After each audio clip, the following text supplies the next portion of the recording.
नातं बाप लेकीचं. पोरीची पसंती आली की बापाचं काळीच धडधडतं. चिमणी घरटं सोडणार म्हणून आतल्या आत खूप रडतं. हसरे खेळकर बाबा एकदम धीर गंभीर दिसू लागतात. पोरीला पाणी मागण्यापेक्षा ते स्वतःच उठून घेऊ लागतात. या घरातला चिवचिवाट आता कायमसाठी थांबणार असतो. म्हणून बाप लेक झोपल्यावर तिच्याकडे पाहून रडत असतो. अंबूच्या लिंबूच्या करत करत मोठी कधी झाली कळलंच नाही. बाप सांगतो, तिला सोडून मला पाणीही गिळलं नाही.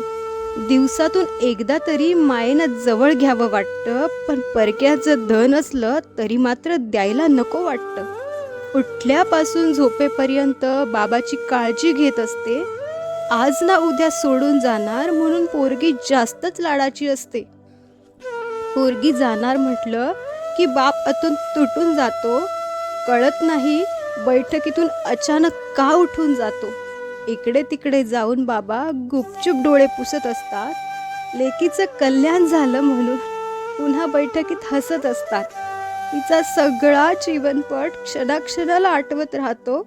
डोळ्यात येणाऱ्या आसवांना बाबा वापस पाठवत राहतो. बीपीची गोळी घेतली का? आता कोण विचारील ग? जास्त गोड खाऊ नका म्हणून कोण कशाला दटावेल ग?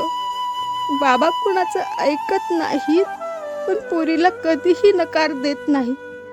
तिने रागाने पाहिलं की मग ताटात गुलाबजाम देखील घेत नाही. एका अर्थाने पोरगी म्हणजे काळजी करणारी आईच असते. पोटचा गोळा देणाऱ्याची कहाणीच काही और असते. पोटचा गोळा देणाऱ्याची कहाणीच काही और असते.